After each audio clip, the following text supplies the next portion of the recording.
തെരഞ്ഞെടുപ്പിലെ ഏറ്റവും പ്രധാനപ്പെട്ട ഘടകം എന്നത് വോട്ടറും വോട്ടും തന്നെയാണ്. അതുപോലെ പ്രാധാന്യമുണ്ട് വോട്ട് രേഖപ്പെടുത്താനുള്ള സംവിധാനത്തിനും. ഇപ്പോൾ നമ്മൾ വോട്ട് രേഖപ്പെടുത്തുന്ന EVM-ന് കേരളവുമായി ഒരു പൊക്കിൾ കൂടി ബന്ധമുണ്ട്. അതെന്താണെന്ന് നോക്കാം. തെരഞ്ഞെടുപ്പായാൽ രാഷ്ട്രീയത്തിനപ്പുറം ഏറ്റവും കൂടുതൽ ചർച്ച ചെയ്യപ്പെടുന്ന വിഷയമാണ് EVM. അതിൻ്റെ സുതാര്യത, വിശ്വാസ്യത ഒക്കെ ചർച്ചാ വിഷയമാകാറുണ്ട്. ഒരു സുപ്രഭാതത്തിൽ പെട്ടെന്ന് തെരഞ്ഞെടുപ്പിൻ്റെ ഭാഗമായതല്ല EVM മെഷീനുകൾ. അതിന് 4 പതിറ്റാണ്ടിലേറെ നീളുന്ന രാഷ്ട്രീയ ചരിത്രം പറയാനുണ്ട്.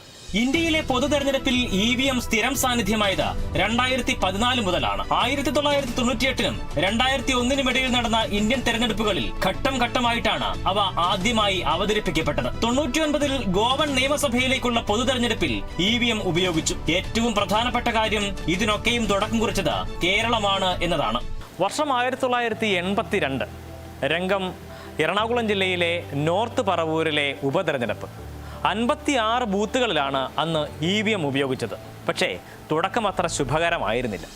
ഈ തെരഞ്ഞെടുപ്പ് വലിയ വിവാദങ്ങൾക്ക് കാരണമായി. ഒടുക്കം കോടതിയിൽ വരെ കാര്യങ്ങളെത്തി. വോട്ടിംഗ് യന്ത്രം ഉപയോഗിച്ചുള്ള തെരഞ്ഞെടുപ്പിന് സാധ്യതയില്ലെന്ന് സുപ്രീം കോടതി അന്ന് വിധിച്ചു. തുടർന്ന് വോട്ടിംഗ് യന്ത്രം ഉപയോഗിച്ച് നടത്തിയ ബൂത്തുകളിലെ തെരഞ്ഞെടുപ്പ് ഫലം റദ്ദു ചെയ്ത് അവിടെ ബാലറ്റ് പേപ്പറിലൂടെ വോട്ടെടുപ്പ് നടത്തി. പിന്നീട് തെരഞ്ഞെടുപ്പിൽ വോട്ടിംഗ് യന്ത്രം ഉപയോഗിക്കാനുള്ള നിയമ ഭേദഗതി സർക്കാർ കൊണ്ടുവരികയായിരുന്നു. 2001 മുതൽ നടന്ന തെരഞ്ഞെടുപ്പുകളിലാണ് ഇലക്ട്രോണിക് വോട്ടിംഗ് യന്ത്രം ഉപയോഗിക്കാൻ തുടങ്ങിയത്. എവി John Thomas, Kerala vision news, Kochi.